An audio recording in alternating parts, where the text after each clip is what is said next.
Everyone would join me for the Pledge of Allegiance. Pledge allegiance to the flag of the United States of America, and to the republic for which it stands, one nation, under God, indivisible, with liberty and justice for all. I have a list of some members of the public who would like to speak.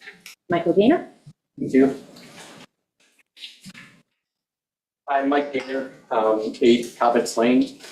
Last February, almost a year ago, Al, you got in a dispute with the Water Advisory Committee Chair, Peter Brown, because you've been speaking to the media. Here's the story, I'm sure you remember it.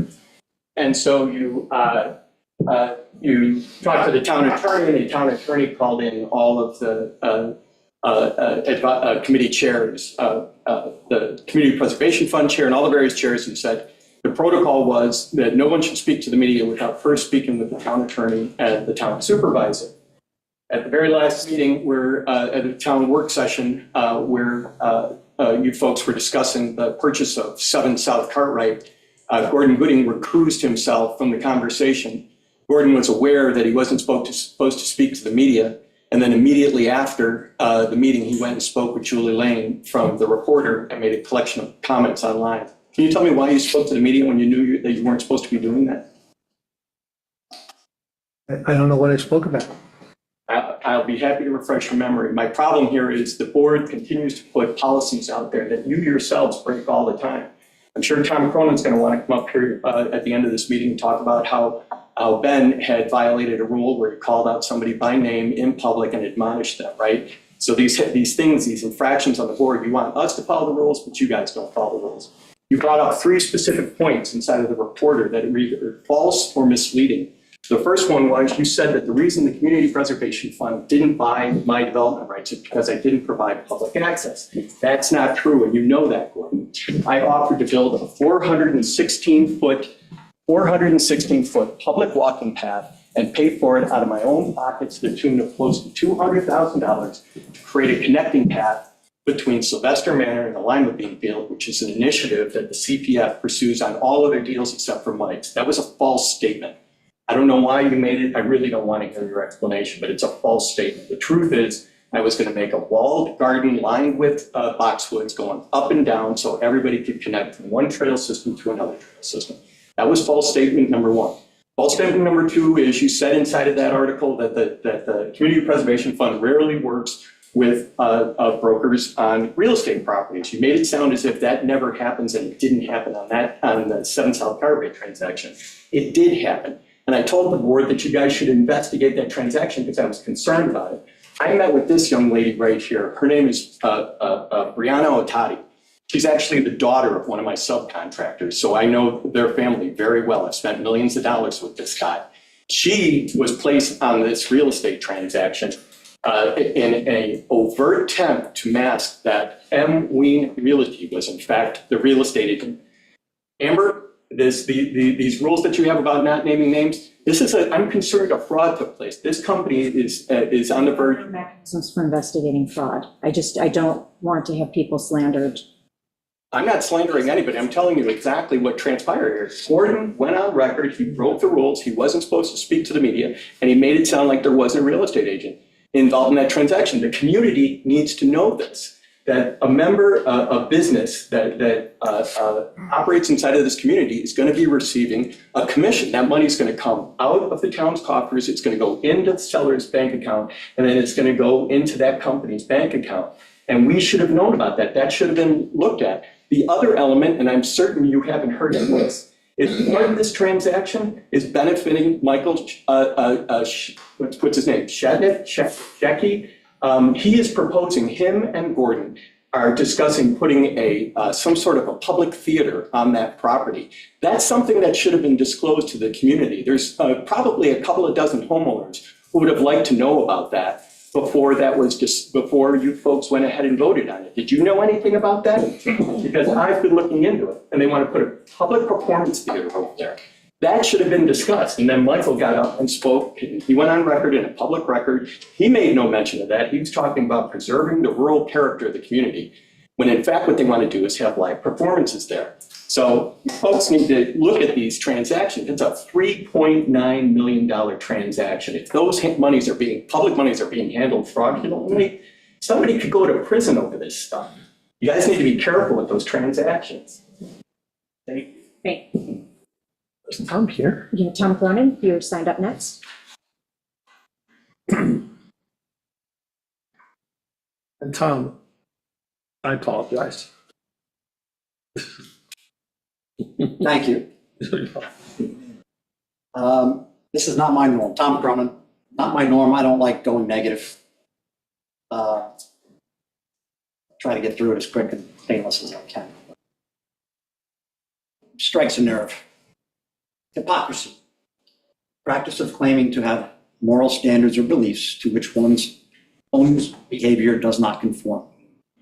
Albert, you say I crossed the line when I spoke of a terribly written piece of legislation, a document that has drawn huge public input to fight its implementation in full. When did I say I crossed the line, Tom? You say I crossed the line by reciting the ethics code and noting that one or more of the drafters may have a conflict that appears to violate this code. Excuse me, when did I say that? You said it at the meeting at the end of 2024. You can watch the tape.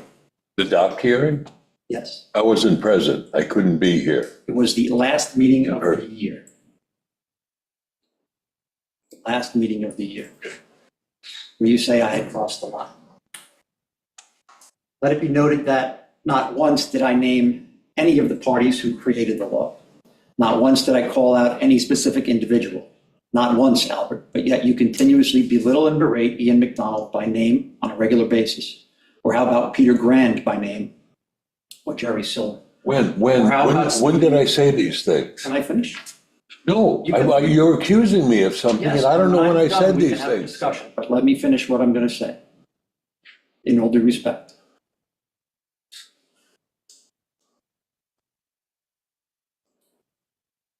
How about Stephen Kiley, who you completely embarrassed in public, not private, as a good leader of an employee should do? But yet I crossed the line for stating my opinion, but yet your opinions are allowed. Ironic.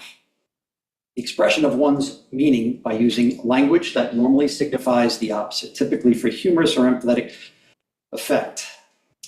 Kind of like you telling me not to voice my opinion or make my own decision, yet you regularly state you aren't qualified to make many decisions for the town.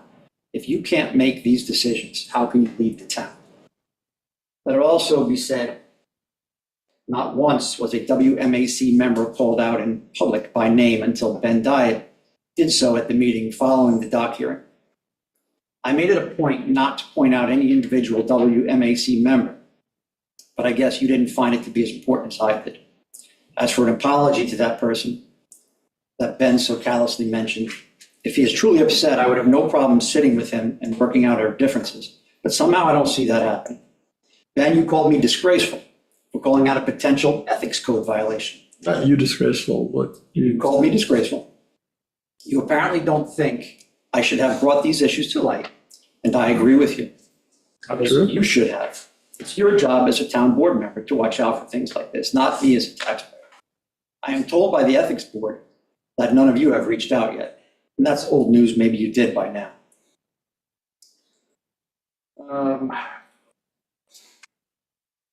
Amber, I asked you 2 times to stop me.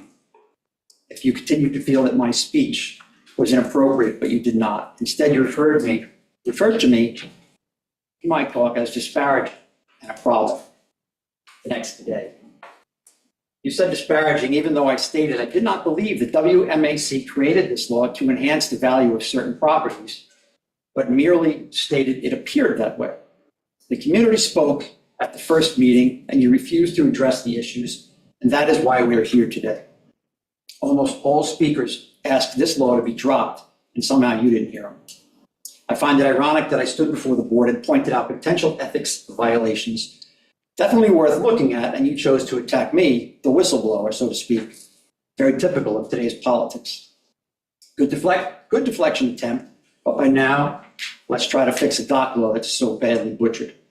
I don't like going negative. It's not me, but you refuse to make informed decisions, and then you attack me, the public, for speaking out. The whole room was against this proposal twice, but yet somehow you think you know better. I never hold any grudges, so to you all, I wish you all well as we move on, and a happy new year. It's only politics. But if you choose to attack like this, be assured I will fight for what I believe in. On a side note, I assume if you move forward with this dock law, you have made preparations to notify each and every affected homeowner by certified mail or similar means that their properties will now be deemed unsuitable. I figure their property taxes will drop as a result as well. Don't push this thing through like you did the pyramid law. Tweak our existing law and fix it. Thank you, Tom.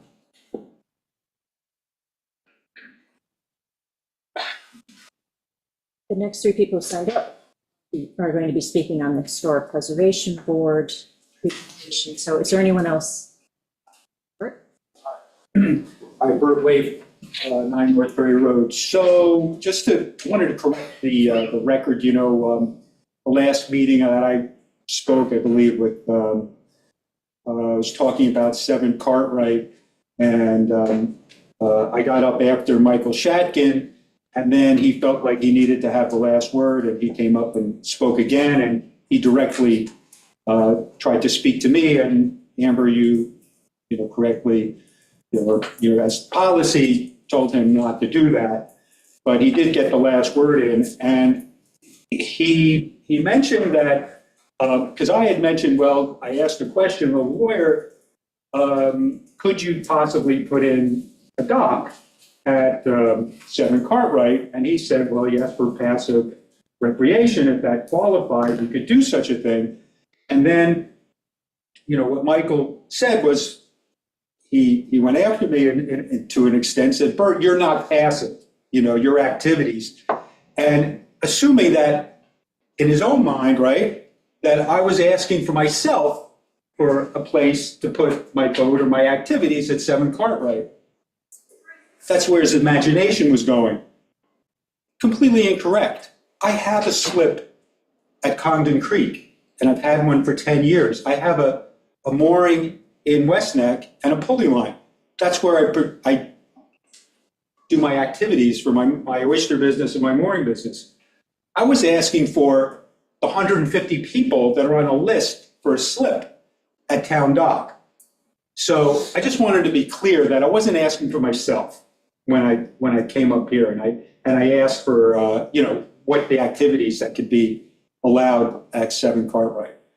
And Albert, I want to thank you for being reluctant to accept the pay increase.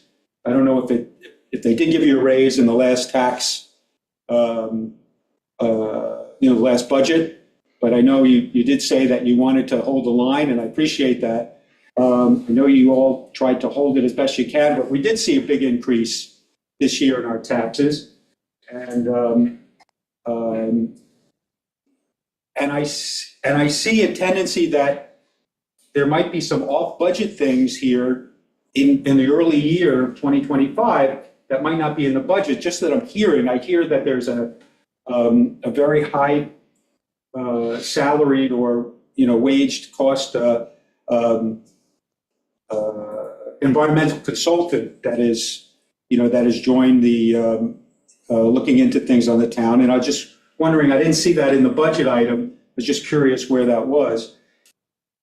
You could answer that off the record or whenever in a discussion. And just another, I could go on, but I just wanted one more thing. I just saw on today's agenda, having a discussion about possible a historic district, right? I was just curious, what was the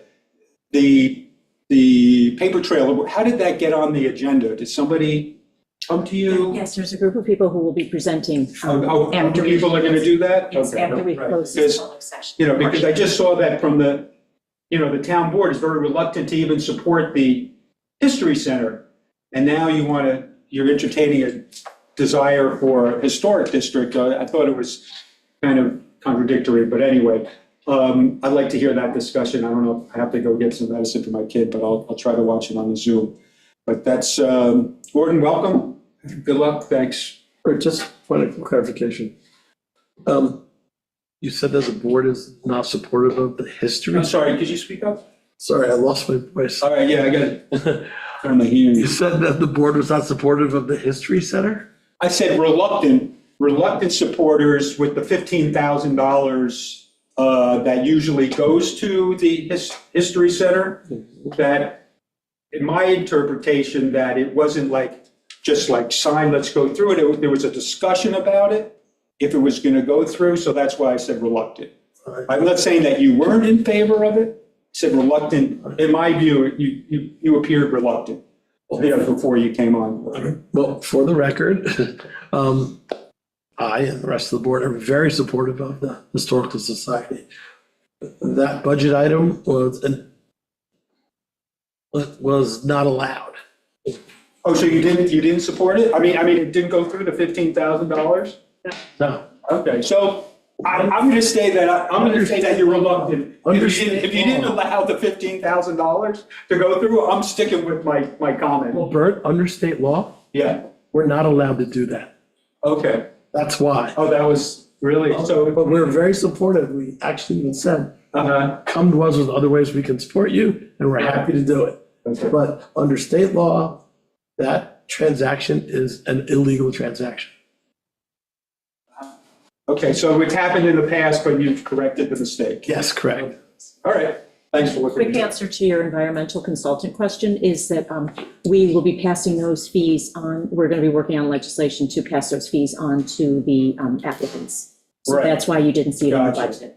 Okay. We will not be bearing the cost, the applicants will be. Uh-huh. That's an easy answer.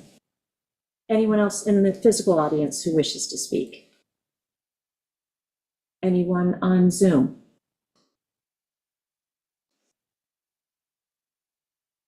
Okay, then we will move on to the establishing a historic preservation board. We have a group of residents who would like to present to us. So this is, well, I'm going to turn it over to them in a few minutes, or in a minute. But this is something for us to consider. So I thought they would come in. I had a chat with a couple of people and wanted the rest of the board to hear this to see whether or not this is something that we would like to pick up.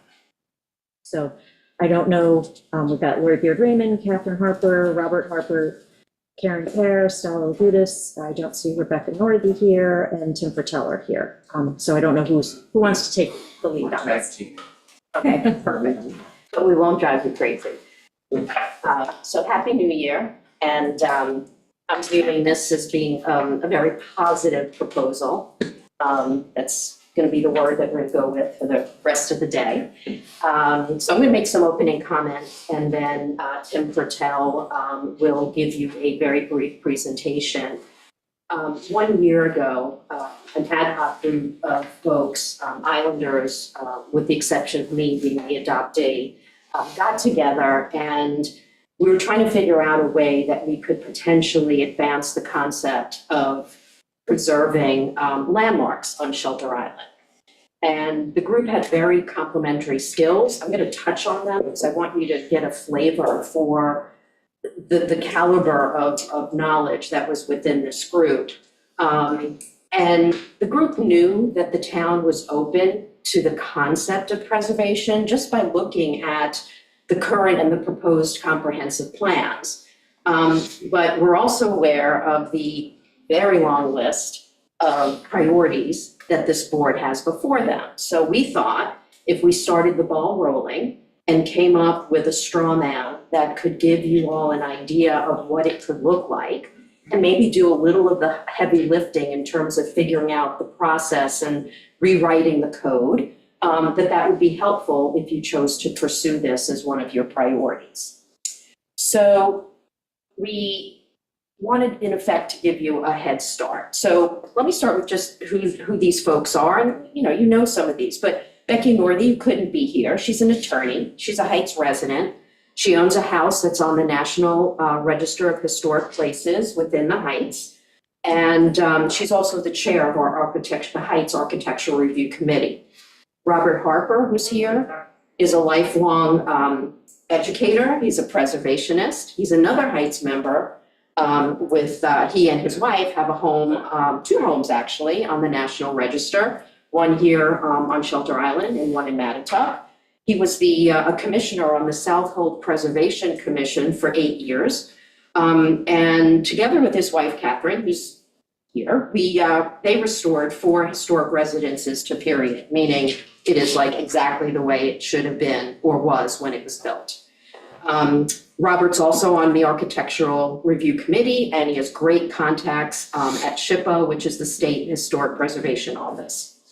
Catherine Harper, another lifelong educator, was side by side with Robert as they did these 4 property restorations, and she's been published domestically and internationally. Karen Kerr is an author, a historian, and a genealogist, and a preservationist. So you all know she's a key member of the DAR, the Daughters of the American Revolution, and she really helped our committee better understand the island's historic homes from the 1600s and the 1700s, because a lot of us were from the Heights, and we're kind of used to the 1800s, so it was a great compliment. Tim Pertell is a preservationist on so many levels, CPF Advisory Board, president of Friends of Trees. He's chair of the Green Options Committee, lifelong Heights resident, and also on the Architecture Review Committee. Lori brings background from both, she understands the New York State codes, the building codes, and now she understands more about the Heights Historic District. And I've just kind of worked with the ARC and the Property and Roads Committee and done a lot of presentations to the zoning board where whole concepts of preservation have come up. So a common theme from everyone that we've talked to when we first got together is that people are concerned about preserving Shelter Island's unique community character.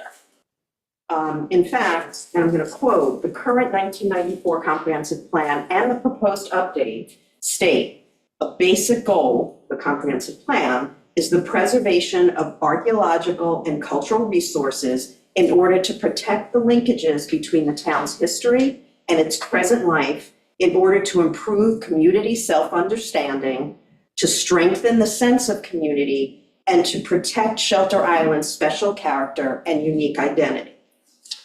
So our committee thinks that we've done great when it comes to one aspect of the island, and that's really preserving open space.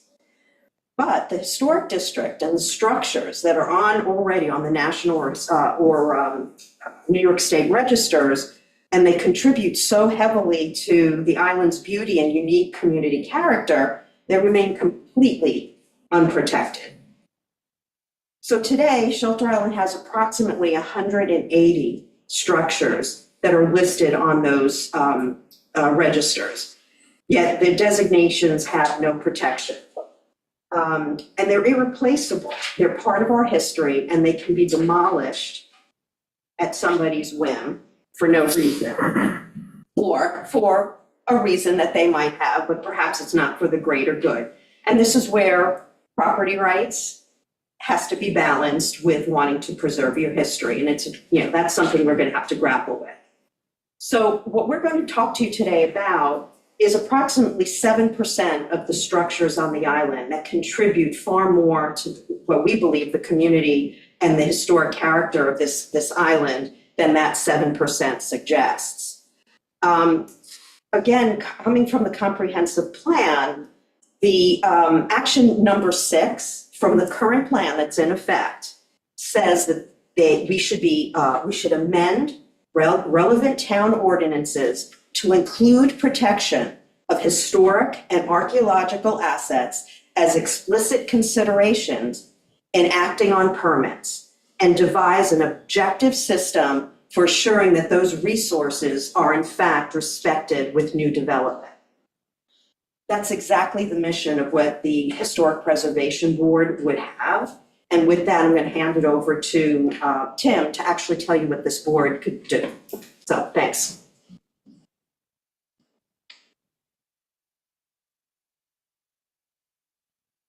Jim Pertell, a member of the community and a member of this committee or board committee, formal committee that has put together this proposal. Next slide, please. So one of the things I just want to point out, because when people hear about this, they'll think that it only affects some people. It actually affects the whole community. So I'll just go down the left side column. For the town and the Shelter Island taxpayers, protect Shelter Island's unique history and character. It improves the local economy and revitalizes small business centers. And by the way, these are based on so many communities across the country that have preserved their architecture, either in the center of their towns or spread throughout their towns. There are many, many examples of places that have protected their architecture.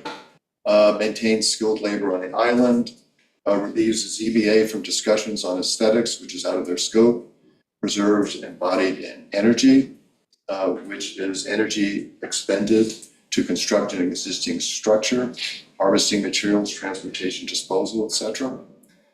The volunteer board would have little cost to taxpayers.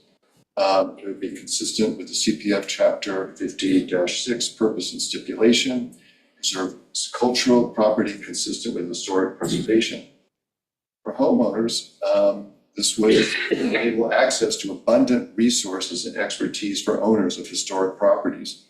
There are a lot of grant opportunities out there that people can tap into to help preserve their properties and restore them in the manner to which they should be. Proposed approach allows homeowner flexibility. For instance, paint colors are not subject to review, so it would not be as strict as some other communities like Nantucket, where they do dictate what kind of colors you can have, going in that direction. Federal and New York State tax credit benefits up to $50,000 for landmark properties. And actually having an architectural integrity and areas actually improve property values. People value that. Preserves and repositions materials, insect rot resistance. So many of these older buildings were actually made with better materials than current buildings, particularly when it comes to the wood. Today, a lot of the wood is composite wood, and the older buildings were actually solid wood. And then again, improves the energy efficiency and improves the embodied energy. So again, by keeping these buildings, you hold on to those the embodied energy and the actual energy efficiency that's sort of built in with those older structures. Next slide, please. So some of the things when people hear about this, they're concerned about. They have a number of concerns, but these are some of the ones that I'll highlight. So the perceived risks and drawbacks will be increased overhead for the town. So actually, we're proposing to be a volunteer board. A violation of property rights. It's no different than zoning and the current building regulations. The preservation law will restrict all Shelter Island homeowners. Actually, again, as Stella pointed out, we're talking about 7% of structures on this island that are in a historic district or sprinkled throughout the island. The town has other priorities. Again, this is true. There are many things the town board has. But again, once endangered properties are demolished or dramatically altered, they're irretrievably lost. So preservation retains our shared heritage and character to create a better community. And next slide. Historic preservation myth busting. Number one, I cannot demolish my house. Reality, demo not prohibited, just a more thorough review. My property will diminish. My property value will diminish. Reality, studies show that property values improve due to uniqueness, cachet, and the management of inappropriate surrounding development. cannot make exterior changes. Reality, exterior change would be allowed, just better managed. Property preservation is bad for business. Reality, to the contrary, preservation improves the economy, revitalizes business districts, and creates and preserves jobs. Preservation is more costly than new construction. Reality, just the opposite. Preservation is less expensive, as typically the work is required is not structural and the materials are better. So it's actually less expensive to keep an older house and try to preserve it versus building a whole new house. Old buildings are less safe. Reality, older homes are proven to hold up better in natural disasters. It is the quality of construction and material, not age, that determines safety. As someone who's lived in the Heights through many, many hurricanes, I can attest that those houses are still standing. It's not around for the 38 hurricanes, just.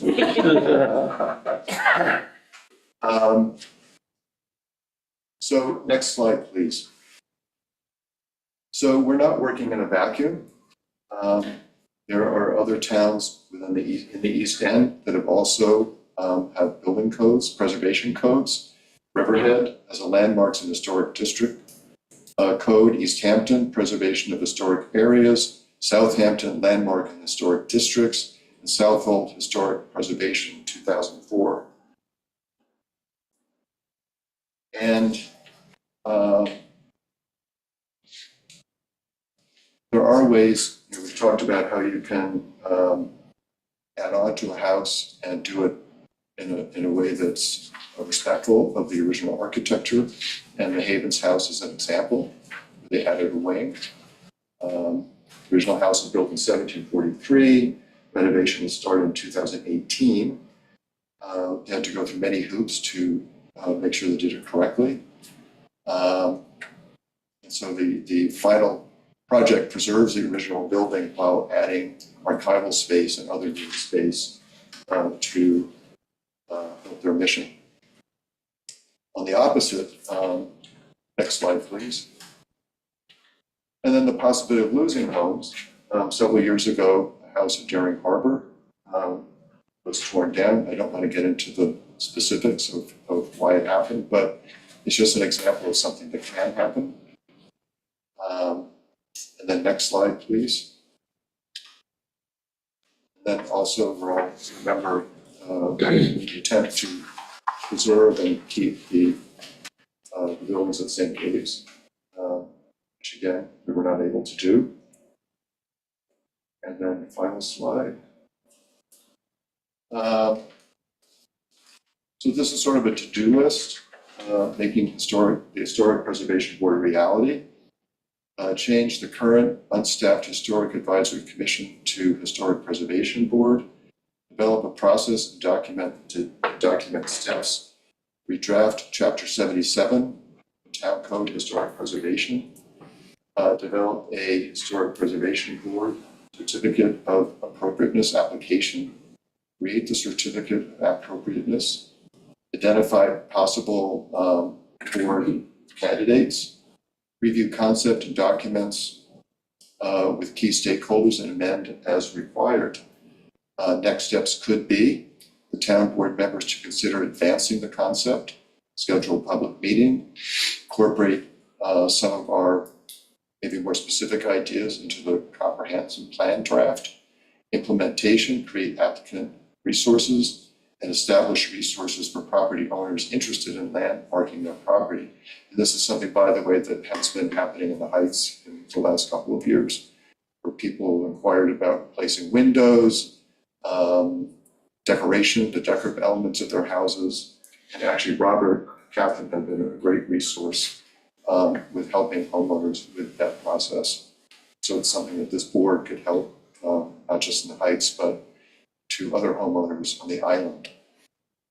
And then the final slide, which is actually could be hard to read, but we actually have Estella implied.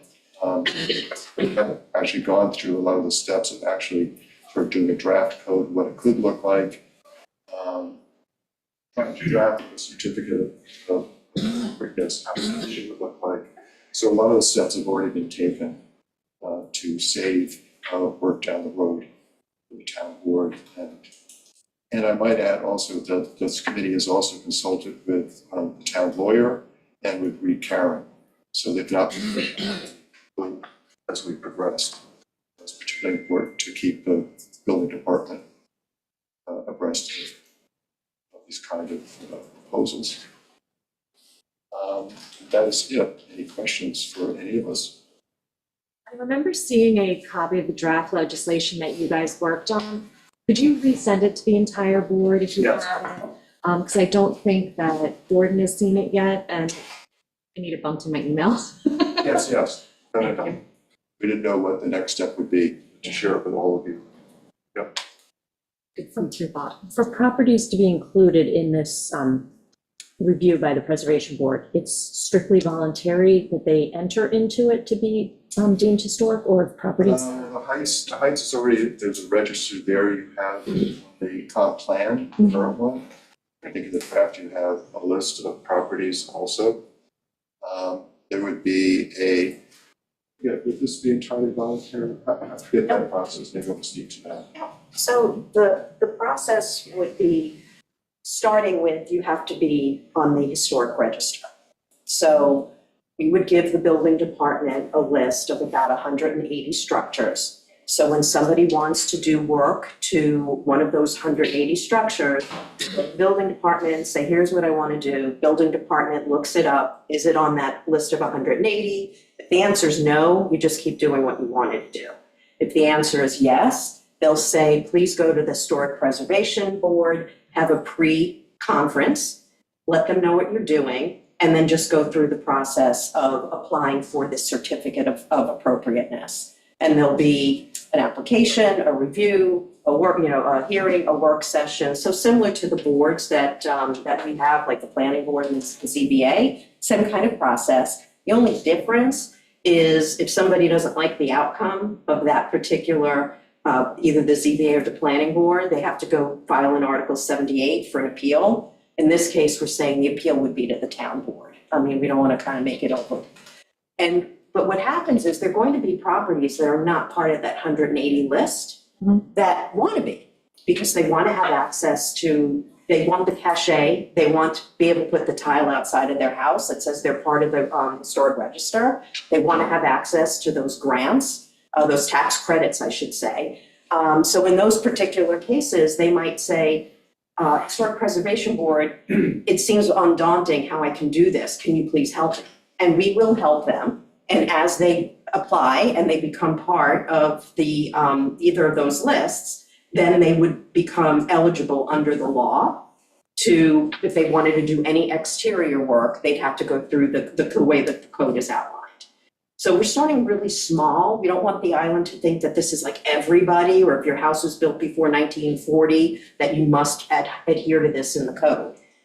We're starting small and letting people decide, almost opt in, if they want to go forward with expanding the list. Two questions. Where does the list of 180 come from? So they're already here. So there's a national register of historic places and a New York State register of historic places. And you have to apply and go through a very, very stringent process to get accepted. And what ends up happening is, of those 180, 141 are in the Heights. That was gonna be my next question. Yeah, so it's kind of, mostly Heights, but there's Sylvester Manor, and there's the Havens House. I mean, there are definitely entities that are outside of the Heights that this currently would apply to if it went forward. But again, it's finite and it's only going to grow if people decide that they want to opt in. And we on the board, not that I'd be on the board, but the Historic Preservation Board would actually be helpful. They would be the tools to guide people through that process. So if this board is constituted, will they be empowered to go around the island and say, hey, that house looks interesting, we should put that on the list? This is where they would work with the Historical Society, right? So the Historical Society has already done a lot of work in identifying these buildings. So we don't want to recreate the wheel. So the board would work very closely with the Historical Society in identifying buildings.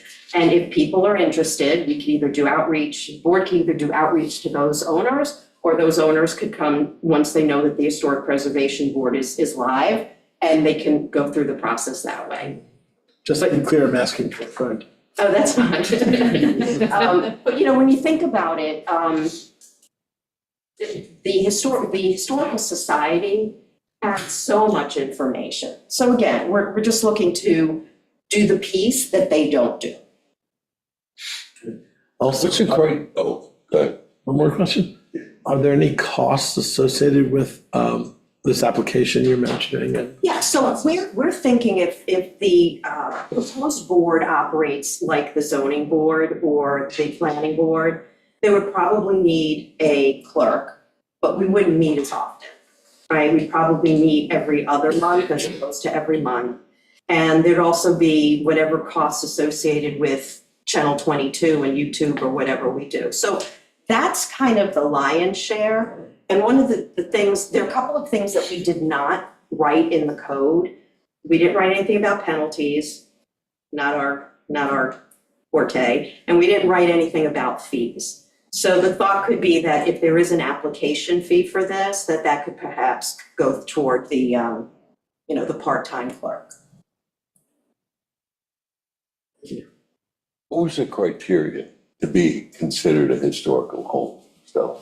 You have to be listed. In this particular case, you have to be listed. You have to either be listed on the Register of Historic Places, or you're a non-contributing, I'm sorry, Robert. What do you call the non-contributings? I call them non-historic. Or a non-historic structure in a historic district. So the Harpers have a historic home in the historic district. They would fall under the rule because they are part of the registry. But if you have, I'll use the Flower House, which is currently being raised, that is a non-contributing or non-historic structure in a historic district, they'd have to go through the process. But when we send you out the code that we wrote up, which was, there was something in the code. You guys all know there's chapter 77, but it was never staffed. And this goes further. So all we did was rewrote chapter 77 based on some of the best practices that Tim talked about, those other 4 towns on the East End. We kind of picked and chose what we think worked. And of course, Robert's experience from the Southold Community Historic Preservation Commission. so to flip that, so if you're if you're a historic home in a non-historic district, then you're subject to this situation where they may ask you to join or. Correct. They can't force you to? No, we're not looking to force anyone to do anything. I think that the preservationists here in the room see tremendous value to, and that was like the first slide that Tim went through, not only to the homeowner, but to our community, to the island. So it's not a force, but we've got some really great jewels here, and it's a way to try to preserve them. Stella, you're talking about the outside structure. Yes, That the interior is a completely different. zero. Correct. Right, I Zero. just want to make And, sure yeah. people understand that, okay? Yes. And when you see the way that the code was written when we resend it, it really talks about what the board will look at. To look at, the general character of the surrounding properties. It's not too different than what our architectural review committee looks at. The difference is our architectural review committee in the Heights really has no teeth. We can cajole, we can, kind of ask people, we can make them see why it makes sense. But at the end of the day, we don't have a ton of teeth. But this board would have teeth. They would be able to say yay or nay. And then there would be a formal resolution that says, here's how, we agree with what you want to do. And if there are any conditions, they would write the conditions.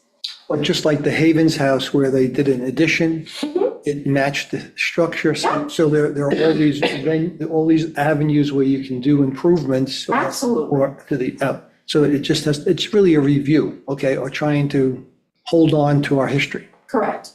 but it's guidance. I mean, we do it in the Heights, the architectural review, and Robert and Catherine particularly, in the last couple of years, been very helpful with additions or any work some of the houses have to do. Windows, I mean, windows seem so sort of simple, but they're not. They really can make a big difference in a house. And Robert has been very helpful with a neighbor up the hill, with her windows and other people. So, you know, it's also a guidance thing. It's not so much trying to prevent people from doing things. It's really trying to guide and really keep what we have. You're talking about windows, for example, okay? We have modern windows, and then we have a whole industry that makes windows to match older buildings. How rigid is that structure? Must it be, like, if there's wood windows, do you have to have wood windows, or can you No, I do? know. So what we've said is, for example, if it's wood, if it looks, let's say your eaves, you know, they're wood. Let's say you want to replace them with AZAC. I mean, as long as it's within keeping from, you know, and it looks pretty much the same from anywhere on the street or from the water, whatever, that's fine. We're not looking to preclude people from modernizing and reducing their maintenance.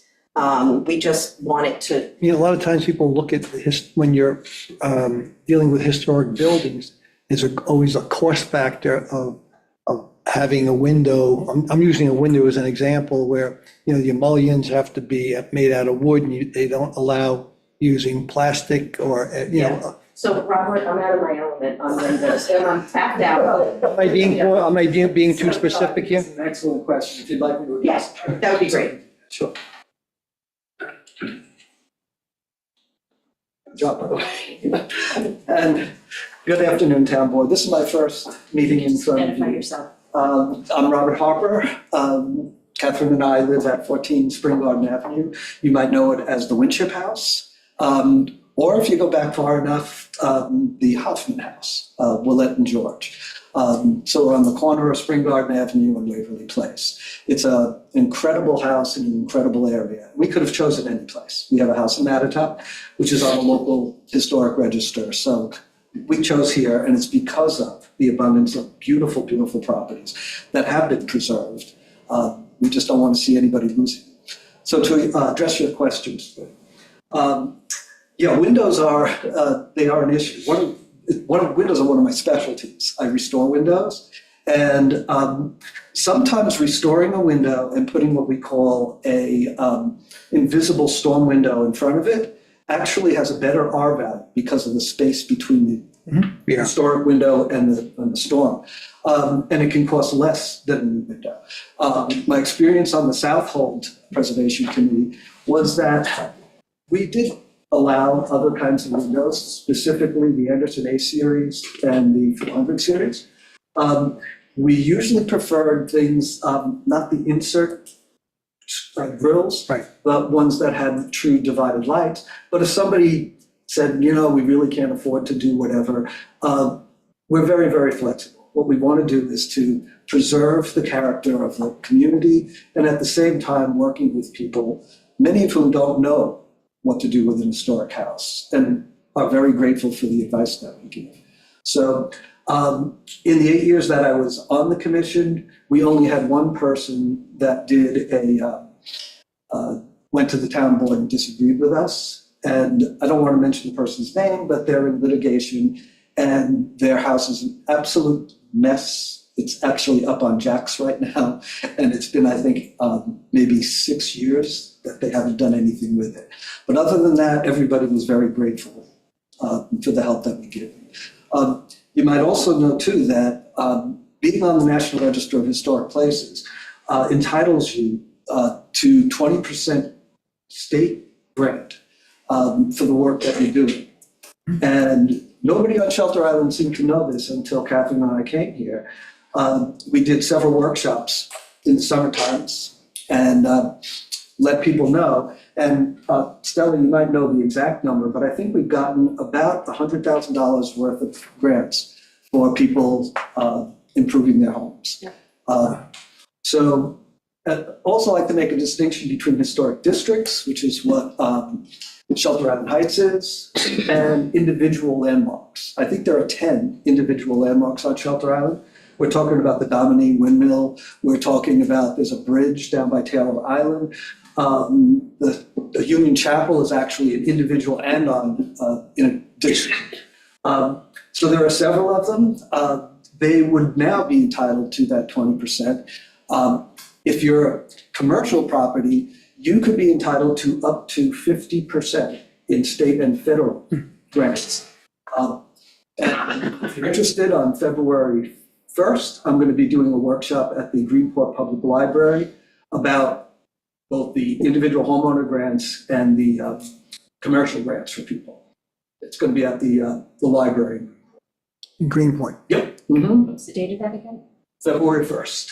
I think it's 1 o'clock. Not quite sure, but it'll be on their website. So any specific questions about the National Register or how this works, since I did it for 8 years? My only experience has been that, I mentioned windows because a regular window, we duplicate those windows if it's an arch type window. Okay, when you have historic, you can't then become a square window with a transom above it to duplicate that. Yeah. I mean, these are the things that scare people when you're talking about a window. You know, a $400 window now becomes an $8,000 window. Okay, and that certainly scares a lot of people. Scare me. Yeah, right. Absolutely. There's a ways of mitigating those types of situations, and my best answer would be each house, each individual house or property is its own project. And we look at it as not they did this down the street or somebody else wanted to do it this way. We look at each one individually and try to work with that particular homeowner within their budgets. Because sometimes it's cheaper to actually restore the window than to get a new one. And then you do preserve the historic character and the shape of the opening, which is. And you're allowing a screen, not a screen, a storm insert for, I didn't know that was allowed. Okay. Again, it's what you put into your law. In Southold, we decided that that would be a good solution for people who want the protection of the benefits, the heat benefits of a storm window, but one that wouldn't take away from the look of the historic window behind it. So I've done this with my house in Mattituck. We have a Queen Anne, and it has the small colored panes around the top. And I know why they call them panes, because I've had to replace them. What we did was I restored the windows. By the way, they were in perfect condition. The house is from 1873. And then I put an invisible storm in front of it. So you really don't see the storm window itself, but you do see the historic window. They can also be interior. Yes. Because the Historical Society has interior storm windows. Right. Yeah, there's a company called Indos, which are indoor storm windows, and they kind of snap in place. So I like the protection, though, that an outside storm window gives to the window, rather than have it subject to the weather or a lawnmower goes by and a rock hits it or whatever. But those are both options. You see this board as being a depository of resources for homeowners. I mean, Gordon's brought up windows. When my friend went to replace his windows over 20 years ago, he ended up going to Canada to have them built because we couldn't find wooden double pane thermal windows available here. Yeah. And they were extremely expensive. And Yes. and Indos didn't exist back then. Probably not, no. And the house, when it was built, certainly storm windows did not exist. Right. And he was not interested in recreating what was there because they didn't exist when the house was built. Right. And so it ended up being a big mess. But you being that resource Yes. would be really interesting to this community. Oh, absolutely. And I've been offering my services to anybody who asks. I guess I'm starting to get a reputation in the Heights of, Robert, will you come and look at this? And I do have many options. Green Mountain Windows in Vermont is a wonderful place that does windows. We had restored a tower on our Mattituck house, and we wanted to do it exactly as the old pictures look. So we had those windows custom made at Green Mountain. They were not that expensive. Catherine, you might be able to correct me, but I think we spent $12,000 for 5 windows in an octagonal tower, which wasn't too bad. They're all wood windows, they're mahogany, and mahogany stands up well to the weather. But I can tell you this about old windows. When Stella was talking about old materials are better, old growth wood, which grew very, very slowly in virgin forests, you could have a tree here that was around when Columbus discovered America. That kind of wood that grew slowly, and you can see the growth rates. There's very little pulp in that. Wood today is force grown. They want like 10 years. They want a tree to grow, so they cut it down. It's mostly pulp. And I have a friend who lives in Orient. He did a replacement window in his house, and I helped him restore. His house is 1850. The original windows, the new window that he got rotted out in 10 years. So new is not always better. But yes, I could be a resource on that. I have done workshops for shutters and windows, any other subjects too. I've done this, oh gosh, our first house was what, 1984? And we did a New York City apartment and a Neusterman's cottage and then Mattituck and then here. So I have like 40 years of experience of doing this. So yes, and that would be part of the law, is that we would be a resource for homeowners and a resource for inventorying what we have here on Shutter Island. Because as you know, there's a wealth of wonderful properties here. That's why we're here. Any other questions? I don't know if memory serves me well, but did you keep the name Blink Bonnie? Yes. Let me tell you a brief story about Blink Bonnie, okay? My ancestry is Scottish, and when Angelo Picozzi was the one who showed us the house, he knew what we wanted. It took 3 years for him to find it. And when we went in, I knew right away this was going to be the house. And then when I saw the name was Blink Bonnie is a Scottish expression. A blink is a quick glimpse of something, and Bonnie is beautiful. So Blink Bonnie, or my grandmother would have called it a wee Bonnie blink, is a glimpse of beauty. And not only are we keeping the name, but we're keeping it beautiful. Nice. Anything else? The board that, when you create these boards and this review of the process, how do you find the right people to look at this, and how do you not get into all these discrepancies, okay? Another excellent question. The board is only as good as the people who are on it, right? And the people who are on it need to have the respect of the people who are being reviewed. And the choice would be yours. What we wrote into the law is that the town board would decide who the members of this board would be.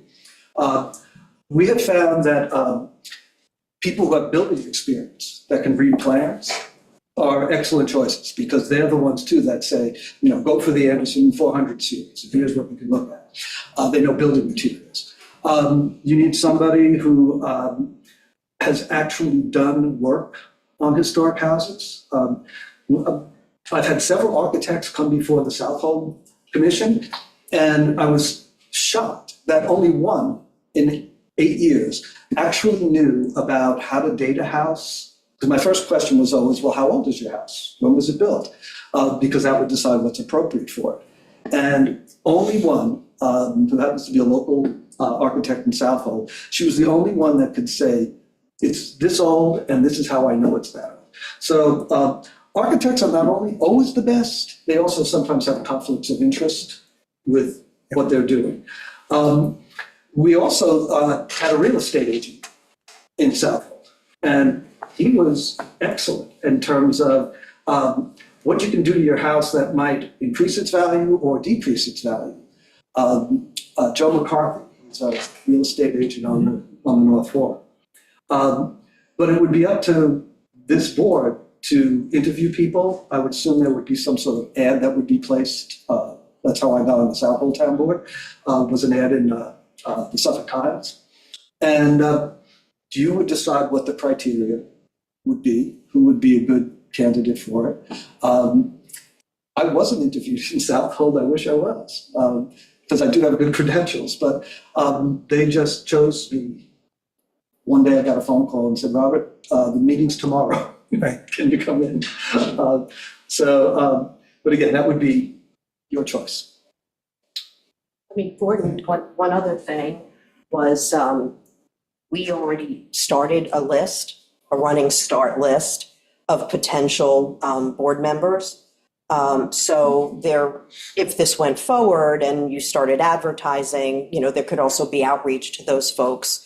And what we looked for was the criteria that Robert just discussed, which is written into the code, which is, you know, would be a board of 5. You might want someone from the building department, you know, building area, architectural, and, you know, everyone needs to have a working knowledge of historic homes. Thank you. Great job. Well, thank you. Great job. Thank you. Thank you. That's why I'll pursue. You know, it's always the devil's in the details. I know. And you know firsthand, okay? Yes, and I saw where all the little devils were hiding in my 8 years there. And I tried to, when we were doing this, to point out where we might do better. So there were just little things, like a word that could have been changed that made a big difference that we found, or a comma somewhere where there shouldn't have been. So yes, the devil is in the details. We've worked on this for 10 months, since March we got together. And there were many discussions about how to avoid that. So I do wish that you would take a look at what we've written. It was very carefully considered. It was reviewed by 2 attorneys. And I just want to thank you for your service. As I saw before, this can be a thankless job, Ken. So thank you very much. You're talking about your job, right? Do one favor. Can you just send me an email with your contact details? I wouldn't mind talking to you about this offline. Yeah, sure. Did you bring any business cards or anything? I'll send you this. Okay, yeah, you can always get to me through Stella. But no, I have no problems with answering any questions, getting emails. You might have sensed that I absolutely love this. Yes, I can see that. Nice. Yeah, I just absolutely love it. And if you get a chance, I'd love for you to see our house here. We've owned it for 5 years, but we've done the complete interiors exactly to the period. I was looking at pictures of it the other day, and I'm thinking, there's nothing in here that says other than the 1880s. So we've done it pretty accurately. It's a great house. There's a beautiful porch and, where we have some of it. So you have an open invitation. Great. Appreciate it. Thank you. Again, thank you so much for this. Before we let you all go, you can have a seat. Oh. I don't know where the questions will come from. I just wanted to see if anyone from the public, I see Kim Bondstrom, you put your hand up. Yeah, I'm not sure this is pertinent to what you're talking about, but I've been asking the town board for 4 years to restore Middle Harvey Road Town Landing as a town landing. The topic at the moment is the Historic Preservation Board. Yeah, but you know, it's relevant because, you know, all the historical, you know, maps of Shelter Island show that as a town landing. And I've asked for 4 years, and I've been a resident of this island for 26 years, and I can't get it done. And so you could say, oh, well, you know, we'll take it up at some other point. But I'm asking, at what point are you going to take it up?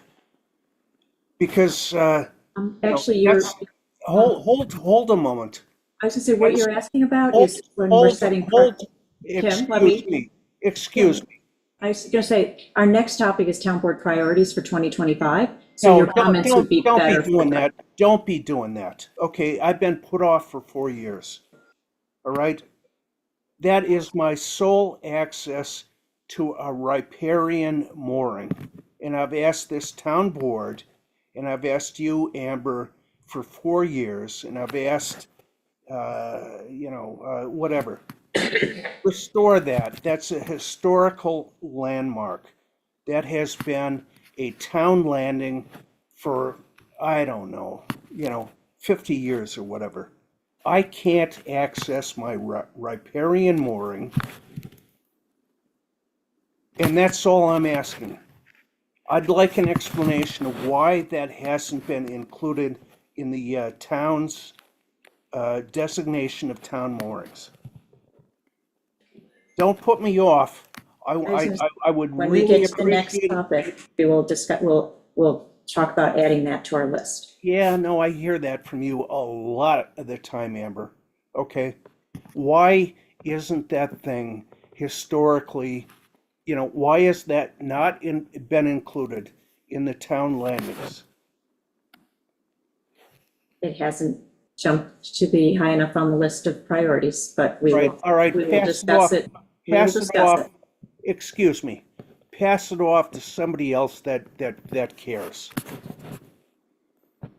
I've heard this explanation before. We'll take it up. We'll take it up. It's been 4 years. I brought this up during the Jerry Siller administration. It hasn't gotten done for 4 years. You guys do not have the authority to, decommission a town landing.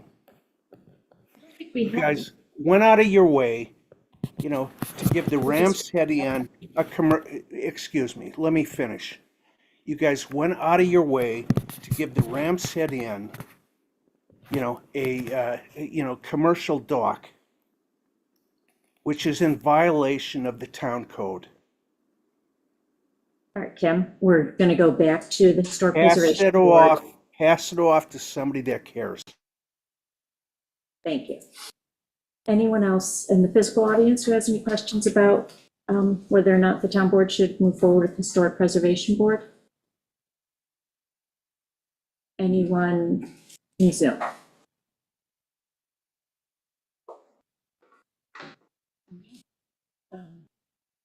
Yes, when we get to setting our priorities for 2025, we can talk about where on the list this should go.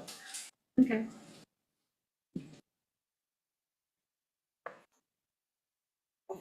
Thank you very much. Thank you all. Thank you, guys. Thank you. Looking at the agenda, the next topic is actually, I skipped, Water Quality Improvement Advisory Board.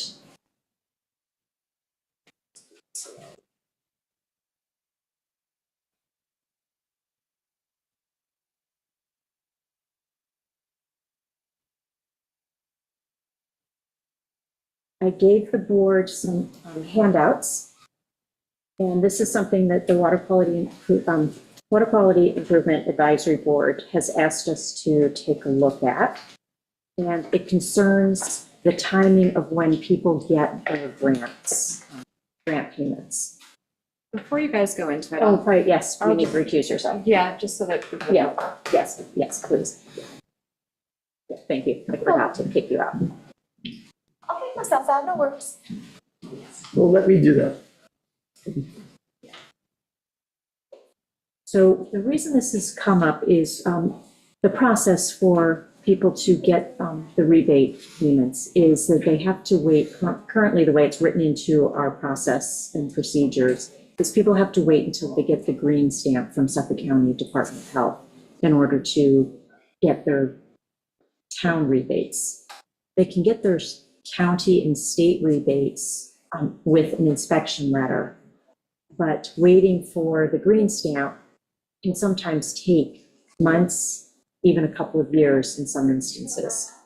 And so it's something that we've sort of talked about, but we haven't really sat down and looked at. So I thought I would give you all the information of where this comes into play.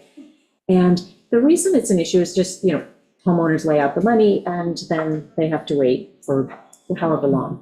We have one situation where we are getting a request from a homeowner who has put in their IA system, and they also need to do a well relocation in order to come into compliance on the property. They have paid for the IA system, but they need to get reimbursed from all the different sources, state, county, and town, before they can continue the well relocation. Once they have the well relocation done, then they will be able to get their green stamp. So they're kind of stuck in between a rock and a hard place. So, and we've talked about it just because of the time delays. So I thought I'd print out from the town website and what we have in the system. So we have flow chart and process summary. And so I highlighted for you, if you look down under the WQI rebate process, items number 14 and 15. And so number 15 is where you submit your request for release of funds package to the WQI clerk. And if you go to page 4 of this same document, I stapled it all together for you, but it's the first page 4 of 4. You'll see the WQI rebate process. After green stamp is issued, the applicant must complete the following items with the Shelter Island Building Department. This is where they file their Shelter Island Septic Registry form, the Shelter Island Well Registry form, if applicable, and then a copy of the green stamp final survey cover page has to all go to the building department. Number 15, the WQI rebate process, that's where they complete the paperwork for the IA system. What I thought we could do in order to expedite the process is flip items 14 and 15 so that the rebate process could be handled with the inspection letter. And I'm confused with the rebate program. I'm learning a little bit about this. I thought that the vendors were paid directly from the state, and I thought the vendors were paid directly, that the homeowner really wasn't really laying out the money, that the supplier, the installer was being paid directly. Am I wrong with that? So I'm trying to understand why I think you're saying they're laying out the money. I don't know. I'm not sure if that happens in every instance. And I did reach out to Matt Sherman because he does help shepherd people through the process. And he is on Zoom today. So Matt, if you could unmute, because I think you know better how this process works than I do. Yeah, good afternoon. Just to kind of give you a real quick background on what the process is. If you've got an application or a septic permit that's getting grants from the county and the state, those grants are tied to the permit to construct, which is what we refer to as the red stamped permit. And then the final payment, as you guys were just saying, is also tied to the final approval, which is that green stamped approval. In a lot of situations, Gordon's exactly right. The county and the state will pay directly to the contractor. But depending on the project, you could have a $10,000, $15,000 difference between what the homeowner has to pay out to the contractor over and above what the county or the state is paying for that system, for that sanitary system, including engineering and other fees. And then when you add a supply well into that equation, you're going to add another $8,000 to $10,000 possibly for funds that the homeowner has to pay out that are not reimbursed by the county or state in a lot of situations. So even though they are paying directly to the contractors, there is, in a lot of applications, there is a difference that has to be made up by the property owner. And that's where the town grants come in. If you remember when the town grants first started, there was a $15,000 town grant because that was typically the amount that wasn't covered by the county and state grants. So that 15 grand is where these homeowners are kind of stuck in limbo in some of these situations. So, Matt, I'm a little cloudy with it. So in many cases, the vendors are paid directly, and you're saying there's excess amount of monies that the homeowners laid out, and that's what you're talking about. Yes, yeah. So to boil it down to the simplest terms, if a septic system is $35,000 to install, and they've been approved a $10,000 county grant and a $10,000 state grant, they have to come up with the other $15,000 out of pocket. If the contractors are being paid directly from So we don't make the payment directly to the contractor, is that what you're saying? We pay it to the homeowners. You pay it to the homeowners, okay. And you know, since you were talking about the well for, I guess that whole issue of moving wells. Mhm. We're moving the wells because they're out of compliance with the code, correct? Yeah, in most circumstances, when we're moving wells, it's because when the property was first developed, excuse me, you had either a shorter sanitary to well separation distance, or the property predates health department requirements. So Lord knows what the separation distance could have been from the well to the septic. In today's code, we need 150 feet. In the majority of situations, that's an achievable distance. But there are some very tight areas, or areas that, like I said, were developed before the current codes, where we can't get, either the existing well is less than that 150 feet, or we need to get variances from the health department to allow for less than that 150 feet. All of those things add to additional costs. Matt, have you ever been refused a variance? I don't like to brag about my failures, but yes, I have had a couple of variances that have been denied. I've never had a variance denied where we're making the situation better. Meaning, I'll give you a perfect example. We just had an application out in Silver Beach. It's getting county and state and town grants, not doing any improvements to the house, only upgrading the septic and upgrading the well. Because of site constraints, neighboring property constraints, size of the building, or size of the property, excuse me, we weren't able to get that 150-foot separation distance. So we had to go to the health department for a variance for less than that 150, and the health department approved that variance. So in those kinds of scenarios, you still have to go through the variance process. But if you're making the site better and you're not adding anything to it as far as use, you know, expansions of buildings and swimming pools and adding bedrooms and living space, the health department isn't looking to be unreasonable or tell people no, especially in a situation like that where what they're doing is making the site much more compliant to the current code than it previously was. The question was town board. Sorry. Christine, yeah, we're not open to public comment yet.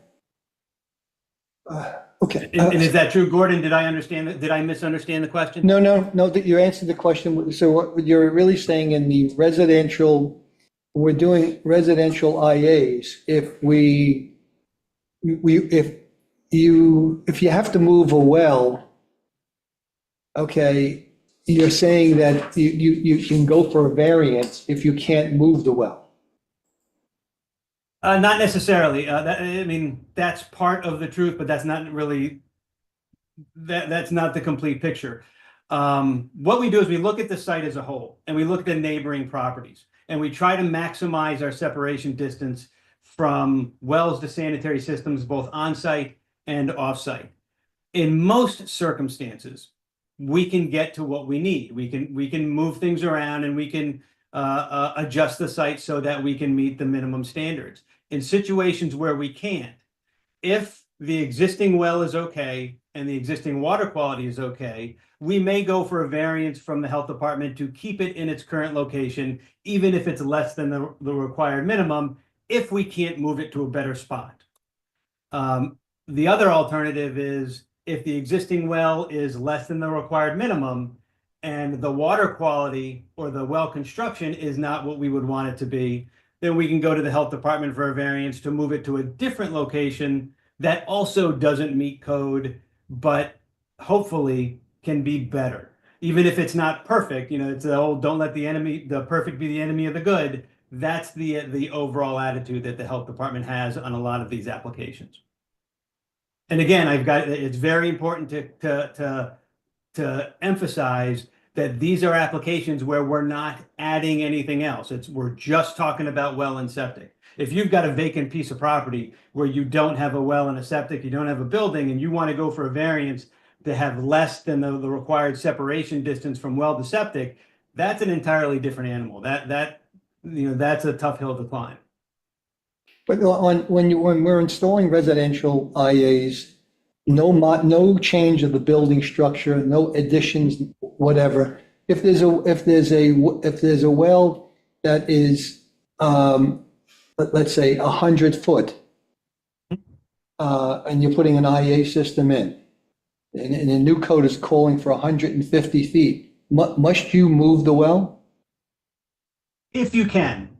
If you've No. got somewhere to move the well to. No, If I can know, move that well if you 100 can, I know what the code is, I'm just saying to you, but does the health department insist on that well being moved?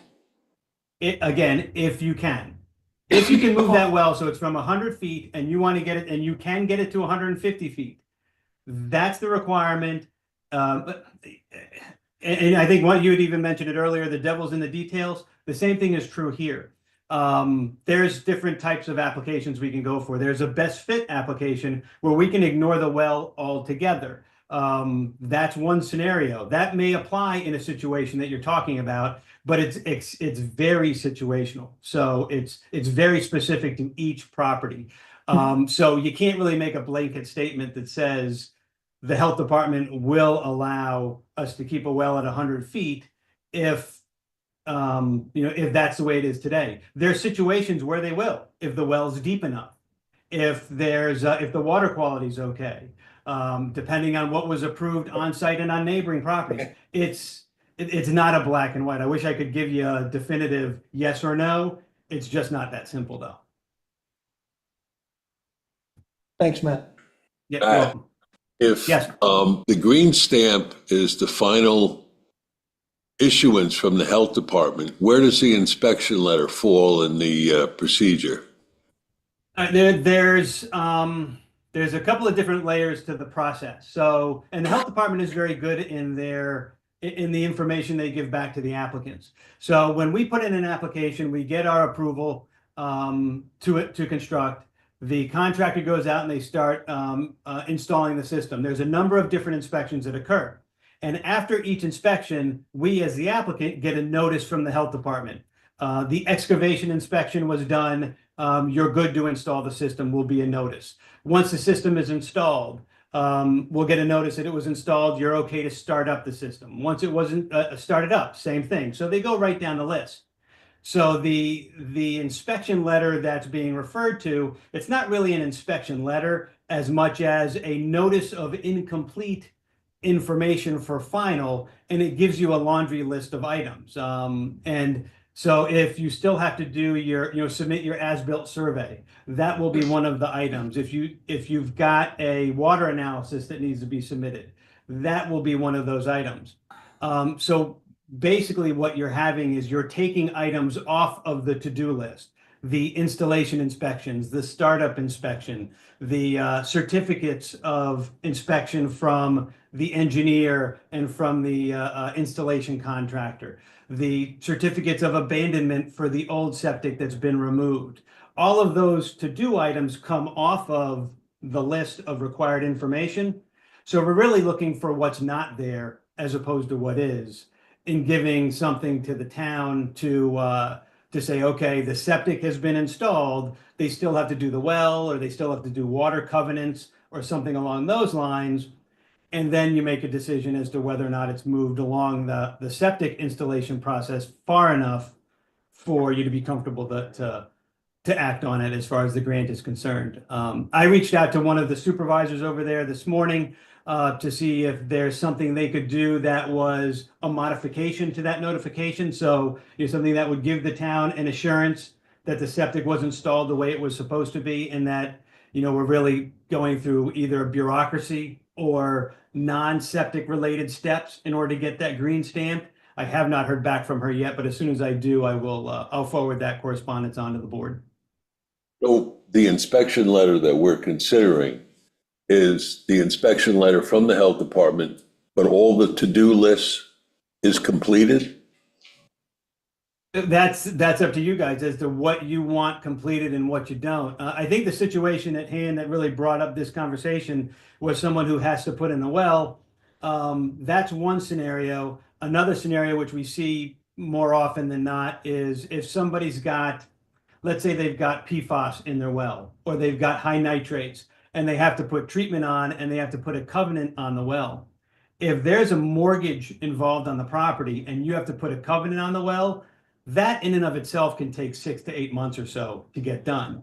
Those are the kinds of things that really end up holding up a lot of these applications, is that bureaucracy and getting some of that, that paperwork stuff done, as opposed to, the physical installation of what's been approved, whether it's septic or well or water lines or whatnot. So, Yeah, yeah. so correct me if I'm wrong, so what's being proposed is that once we have this inspection completion report letter, Yes, which comes from the Office of Wastewater Management. and once we have this, then we're okay to process the rebate. That's what I'm proposing, but I wanted to check in with Matt to see whether or not you thought this was the appropriate letter. I have talked to the building department, but I don't want to finalize today. I just want to see whether or not this is a direction we should take so that we can continue to. Yeah, I'm just trying to understand. You have to avoid paying for something when it's not complete. That's really what you're doing, okay? When you flip the two things, people are getting the check, but it's really not in compliance yet. Well, that's why if we have this. But you're looking for a letter that sort of tells you that it's. Right, and I believe that the state and county issue the rebates off of this letter, that they don't wait for the green stamp. So I want to align our rebate program with the state and county sign off. I understand now. Because the state and county money comes in way earlier than ours does. But the initial 20,000 is paid directly to the contractors. So really, it's only the excess amount above 20,000 that they're really concerned about. That's the money they're laying out. Yeah. Yes, And yes. And in It's some, not like we're talking about $30,000 laid out in the street. So they're being paid directly, the vendors are being paid for the 20. So the amount that's being out in the street, okay, is really 10,000. potentially, I'm looking Potentially. at, That refund, that rebate's being delayed by, well, I'm looking Green at stamp, correct. costs here for, because I try and keep track of what we've got going on at the WQI level. Here's a system, the total cost was just shy of 50,000. Here's another one that was just shy of 43,000. Here's another one, let's see. So our WQIP portion was 30 some odd thousand? No, it depends on how much the system, what's going on. It's 12,000 for the base IA system. It's 5,000, up to 5,000 for well relocation, 4,000, up to 4,000 for shallow, pressurized shallow draining field. So it depends on what. But the first 20 are taken The care of. first 20 is. Right, so in that case of the first 20 taken care of, it's a $50,000 expenditure. There's $30,000 that's there. Out of pocket, yes. 20 for the homeowner. But the 30 is not coming from WQIP, is it? No, between 12,000 and 21,000, depending on what they've because the installed. homeowner's out 30 grand. Yeah, so if the system costs 50,000, their 20,000 is covered by state and county. Right. So 30,000 is out of pocket, and they will get between 12 and 21,000 from the town, depending on what we approved. If I could jump back in for real quick, I just want to clarify something. There is a letter that the health department will issue once all of your septic components are done. I'm not sure if they'll issue it before or after the water components are done, but it basically says that they've met all of their permitted requirements, and that upon final review, review of final paperwork, that final paperwork could be something along the lines of a final survey, water quality analysis, covenants approved, things along those lines. So there is a very, a one paragraph, very succinct, this project has met our requirements with respect to the sanitary system. So I just want to make sure that I'm clear on that point. That's the letter we have in front of us. I believe it is. It's the inspection completion report issued by the Office of Wastewater Management. Yeah.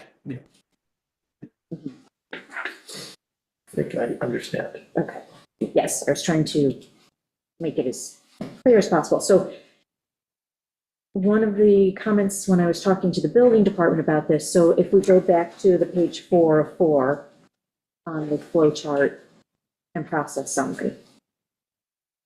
So what we would be doing is flipping, so the WQI rebate process would become number 14 because it would be issued upon that inspection completion report. But the green stamp still does need to be forwarded to the town because we have a requirement that the shelter and septic registry form is completed. And so we need that because that is where the health department signs off and says, yes, this is the final survey, it's green stamp that says this is exactly where the system is. So sometimes the red stamp, which is what's submitted, I believe, correct me if I'm getting this wrong, Matt, the red stamp is what we submit as far as what we plan to do, but then sometimes site conditions may cause a shift to say, no, we can't put it right here, we're going to shift it here. And so the new survey has to be done, and that's the one that is green stamped. And that's the one that we want to have filed with the building department, so we know exactly where the system is.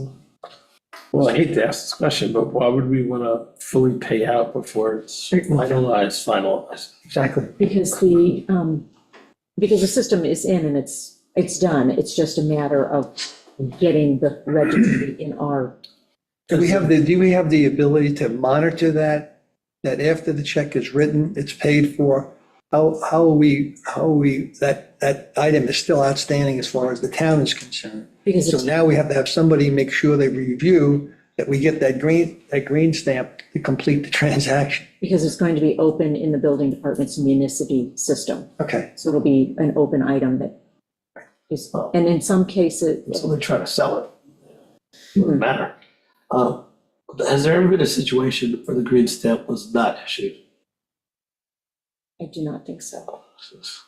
Yeah, I mean, Matt, did you know? I've had some where we've had to come back years later and get green stamped approved. It's always been at the, on the applicant's fault, not through the health department or the town or anybody else. It's, the contractor or the engineer or the homeowner didn't submit the required paperwork. And so things just kind of, fell behind. And we've come in sometimes 10, 15 years later to get old green stamped approvals. So the answer to the question is yes, there are situations where that happens. It's, there's clearly, going to be some kind of somebody's going to need to be responsible for following up on something that if they've got their final payout, where's the incentive to finalize the green stamped approval? That's, that is something that's going to have to be dealt with. Does it make any sense to anybody if we take this inspection completion report, pay 75%, and then the other 25 upon green stamp? it just creates more work for the staffs. Okay. Just to, to monitor. So the WQI clerk would have to monitor that. Okay. The other suggestion that was made by, if we went with the inspection letter, was to also require a copy of the underwriter certificate, because that is just an extra step of making sure that the system's operational. But just to back up, the clerk has to monitor the green stamp anyway.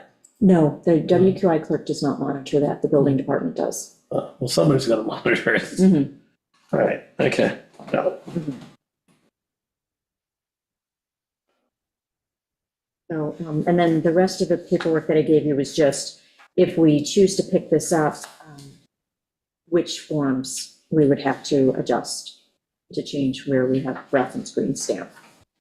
And Let me just ask, we talked about a loan program, with a short-term loan program for, I'm just, all right, I struggle with it, but this is the early conversation, okay? mhm. Oh, Periodically, I was gonna say periodically, the WQI has talked about a loan program. Yeah. But at one point, when funds were starting to look we weren't getting in as much. And then the pandemic hit and our coffers got replenished.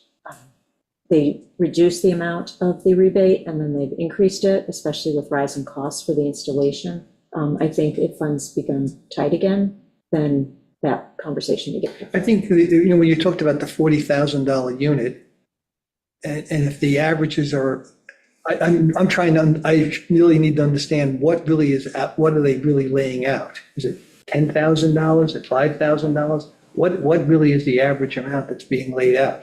You just, I mean, 40 seems like an excessive amount, Well, particularly since our grants are only, what, 12? yeah, Most of it could be out, would be 12, right? well, no, no, if the systems are. system costs 50, they're getting 20 from the county and state, they're out 30. And they're gonna eventually get 12 from us. or Yeah, but when that, 80, on that 20. 50, on that $50,000 unit, it must be one big system. It must be something else going on. It can't be a simple system. The simplest ones that I've seen, and that was in the early days before costs had gone Yeah, up. that's what it Let costs. me just, the very first system that went in, So even with the grant program, it's not being paid in full. That's the bottom line. No. correct, yeah. no. Once in a while, somebody will get a check that's less than the full rebate amount because their costs were just slightly below.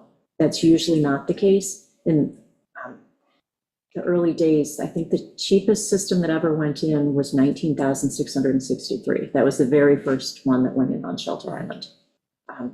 The second one was $25,340. Since then, costs have gone up and they're usually in the high 30s, 40s. Some very complicated ones have been, the highest one I think we've ever seen is 58,000. 50,000, 60 grand, yeah, I remember that one.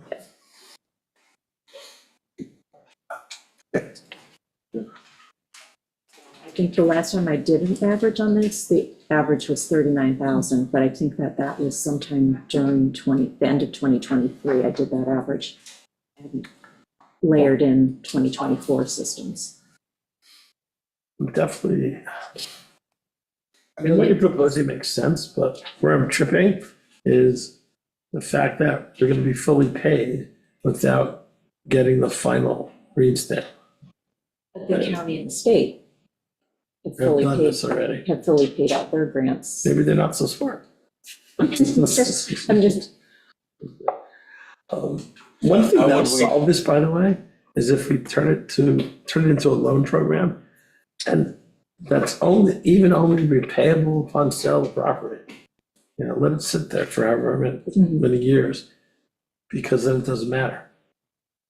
like, the only, the thing is, and I have a member of the public who I think is knowledgeable, because I think she installed 2 systems. I'll call on you in a second, Lori, is that we're trying to get voluntary, like, these are not for mandated systems. These are only for people who voluntarily upgrade. So we're trying to motivate them to do so. So if they have to, go through a loan process and put, covenant on things like deed, or however we have to do this in order to get that money repaid at the end, have we just created another hurdle? Well, the benefit's free money. Well, it's not free, but, Yeah. okay. I could see doing it, if, let's say they were putting in a pressurized drain field. Mhm. They put in a pressurized drain field and the system's working, but they had to relocate the well. Which I would want to hold back that 5,000 until that was actually done. Is that, Well, was that more was, paperwork? well, that was the other thing that I wanted to investigate, because like in this situation with the homeowner who can't finish doing the well relocation for lack of funds at the moment, if they get paid out on the IA, then we bifurcate the rebate so that we would be making 2 payments. So it does go back to your 75%. But do we want to create 2 payments for every single system? Or just in a situation such as this, where we've got the IA has been signed off on, but the green stamp is going to be needed in order to complete out the well. Alvin, you're on the WQIP? Yeah. Okay. I think I may have mentioned this, but one of the things that I'm getting into something that I shouldn't get into, but if I'm paying, if it was my money and I were spending money, right now, there doesn't appear to be any competitive bidding.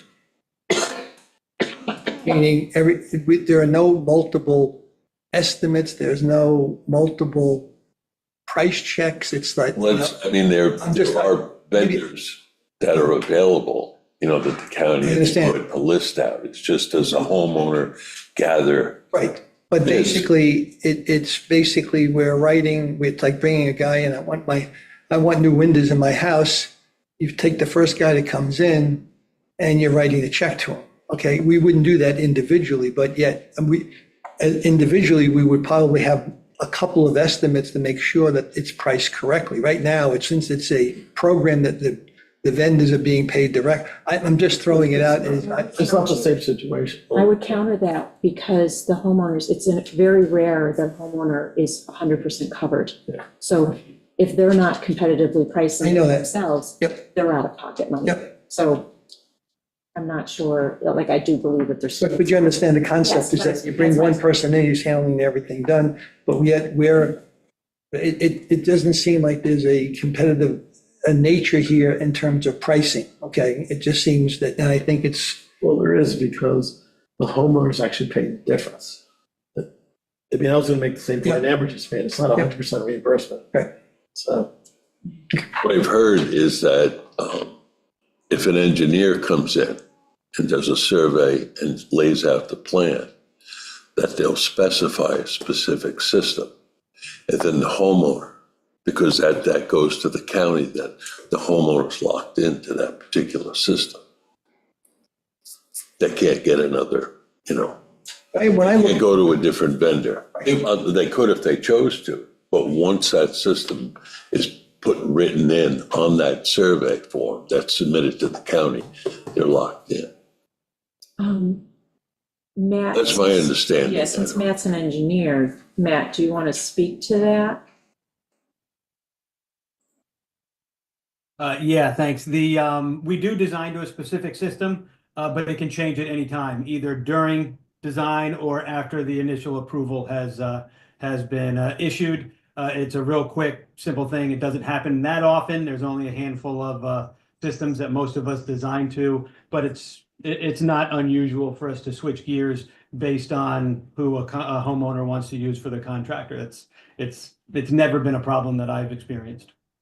But Matt, if the systems change and if the system changes, perhaps a different contractor would be installing that new system? Mhm. And does a new survey or new paperwork have to be submitted to the county then?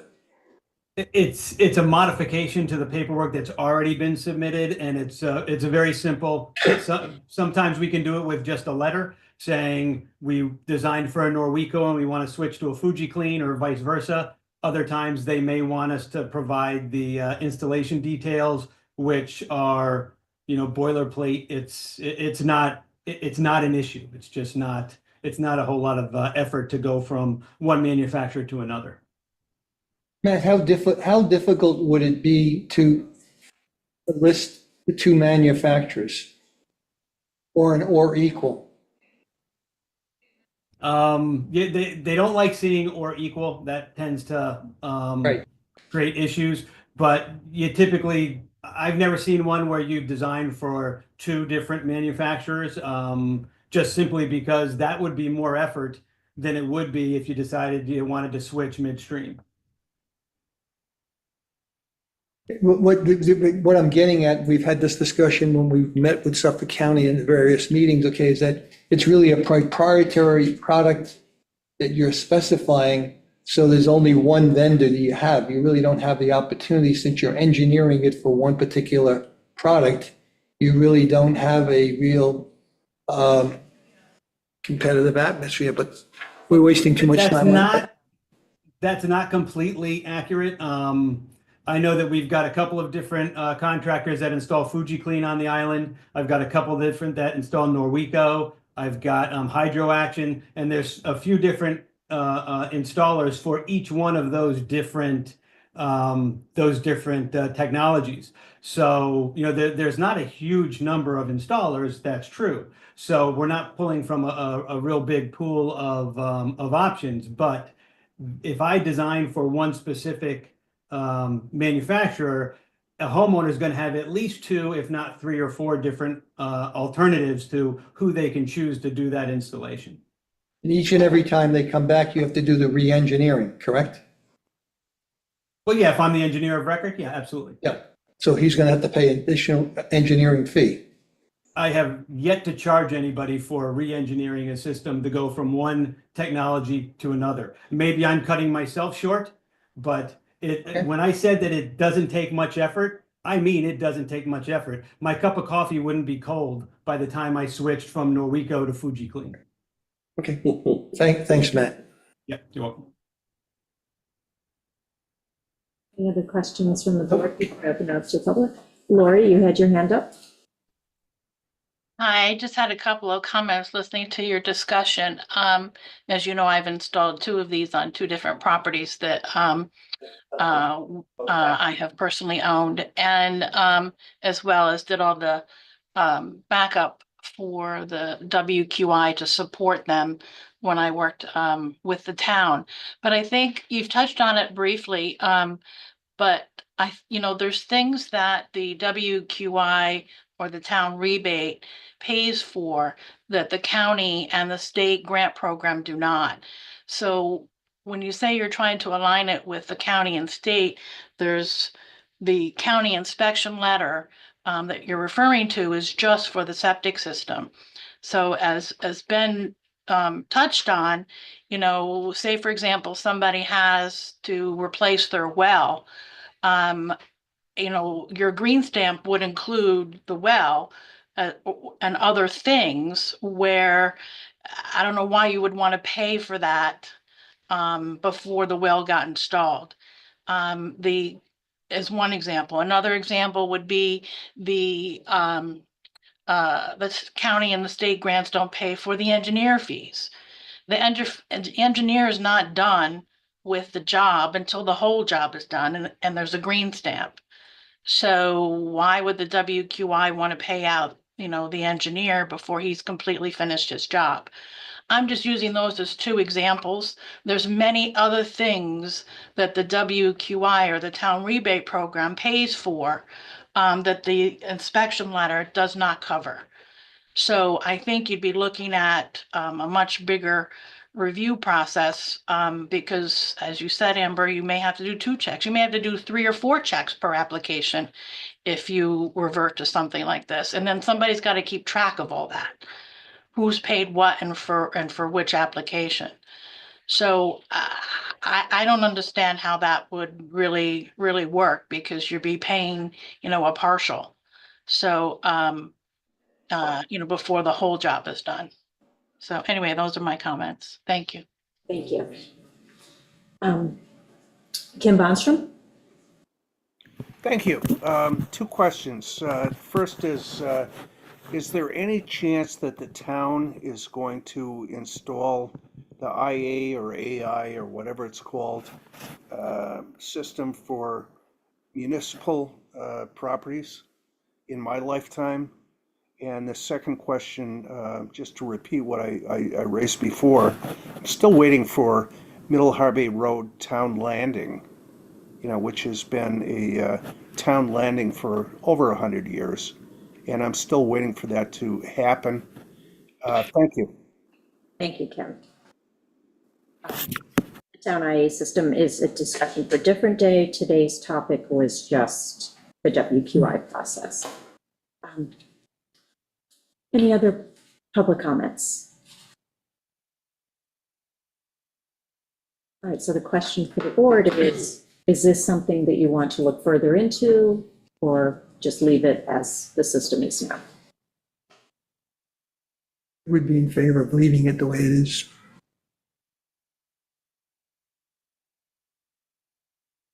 I would be in favor of leaving it. I think we have a lot of stuff on our plate.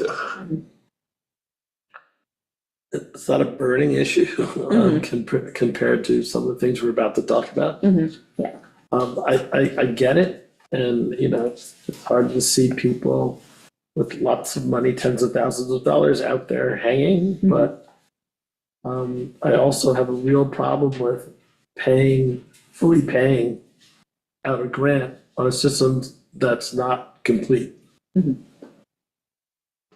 Those are my hangups. We can continue to talk about it. We can have another we can bring it up again in another work session, talk about it some more, but it's not shown up on my list of priorities.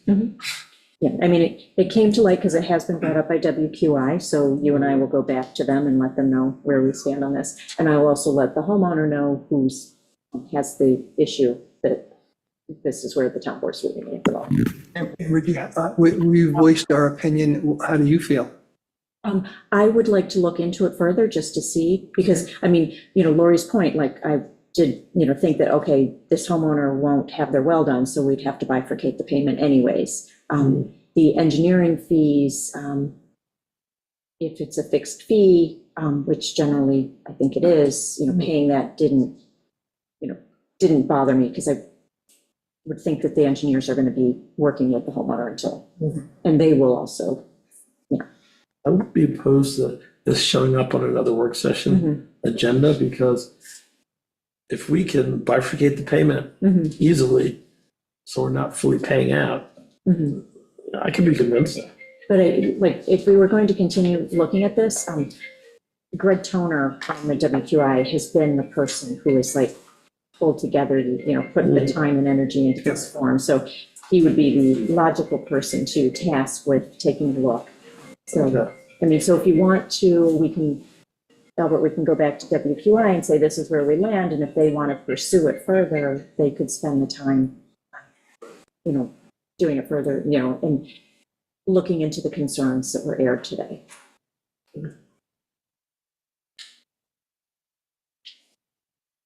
That'll work. All right, so that's that topic. The next topic that we had was, we can have Meg come back in, was talking about town board priorities for 2025. It is 2:52, and we have an interview set up for one of the committee openings at 3:00, as well as we have contract negotiations to look at, and an employee who's coming in to go over employment history and some of our processes for interviewing. So I have a feeling we've got at least another hour of work in executive session. So I was going to say perhaps we bump these town board priorities to next week. That'll work. We'll put that as item number 1. I'll have to look and see what's tentatively out there.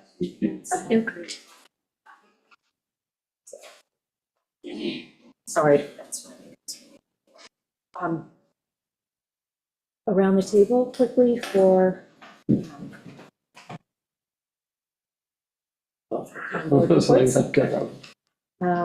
there is a blood drive on Thursday, January 16th from 11 to 5 p.m. at the community center.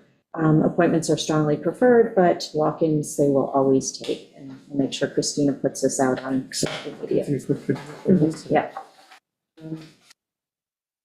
EMS met on December 18th, which was after our last town board work session. Year-to-date calls as of December 18th were 445.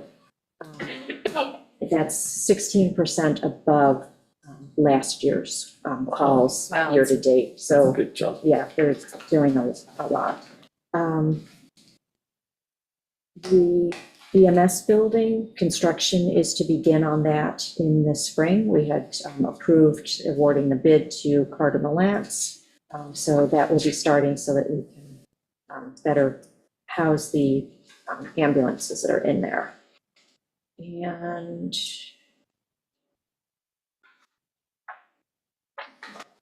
the major highlights. They're holding steady with numbers. There's 35 in addition to the one paid person.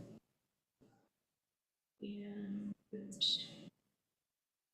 in 2024, the EMS Foundation contributed $125,000 in total to the town to be used for equipment and future ambulance purchases. Wow. So that gets set aside in the reserve account specifically for the ambulance. We are still, for the public, we're going to be interviewing for the Contractor License Review Board today. Next week, we want to schedule planning board interviews, but we are, I believe we can, if someone wants to submit an application, they can. Green Options, we're still looking for a member, Prairie Study Group, and Community Preservation Fund Advisory Board. Someone has to qualify as a farmer in the state town code. So we still need one more person for Green Options. Yeah. I have somebody, but I'll ask them. Okay, good. We'll see if they'll step up. That's all that I had. Oh, and social worker. Social worker, case worker. I don't have anything next year. I think we wrapped it all up. Okay, Albert? I don't have anything. I had the, Not yet, not yet. No, Okay. Okay, we will entertain a motion to Oh, go six. into executive session for interviews, employment history of an employee, and contract negotiations. Second. Oh, Bill. Hi there. Just Hi. wanted to let you all know that I sent you all a copy of the RFQ. I know Meg has gotten it. It came in last night. Everyone should have it, and hopefully we can get comments because we have a meeting again on Thursday evening. Thank you. I received I it. can see but that you have nothing on your plates. Yes, I yes. got it as well, Bill. I have not looked at it yet. And Bill, we did finalize the Community Housing Board liaisons last night, and so, Yeah, I saw it was Meg and Ben. yes, Yeah. yes. So I took myself off. Not that I don't think that community housing is highest priority, but I just felt like skill sets at the moment, Benjamin and Meg were best suited, and I reserve the right to always weigh in.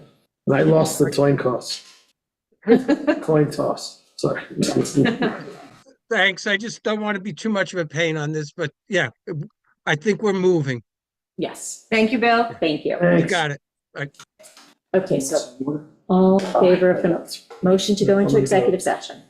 Aye. Aye. All right. Thank you, everybody. You can grab a bottle of water.